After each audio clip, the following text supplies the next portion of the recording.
Every server you send code to asks for a password. These days, that password is a long token in a file on your machine.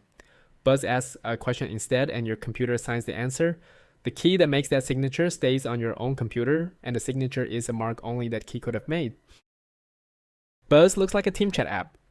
The server is a small program you put on a machine you control, and it hand-signed messages to whoever asks for them. That same server also holds your code, and one key gets you into the rooms and the repositories. Your name here is the key itself. No account sits behind it. A message, a reaction, a change to a repository. Each is one small record, signed. That record carries the public half of your key, the half anyone else uses to check the signature, the second it was made, what kind of thing it is, what it says, and a signature only your key could have made. Here's the clever part. The program that sends your code up is called Git, and it has a slot where a password goes. Buzz puts its own program there. The server says, prove it, and the program signs the address of that one repository with your key.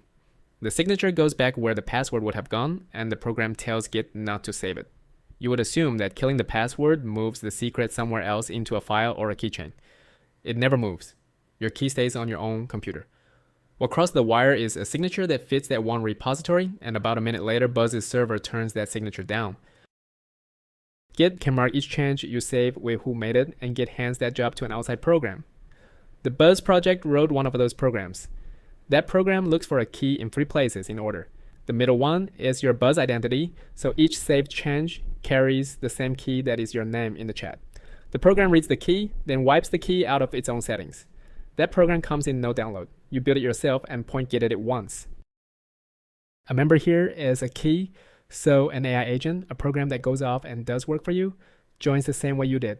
The agent gets its own key, its own rooms, and its own trail of what it did. There is a download for macOS, for Linux, and for Windows. That download already carries the program that answers Buzz's server, and the app points Git at that program for you. At your own terminal, you point Git at that program yourself and keep your key in a file that program can read. The Windows build ships unsigned, so Windows will question it the first time you open it, and the Git parts need a recent Git. Every server you send code to asks for a password. This one asks a question instead, and the key that signs your answer never leaves your machine. That is block/buzz on GitHub. New repo tomorrow.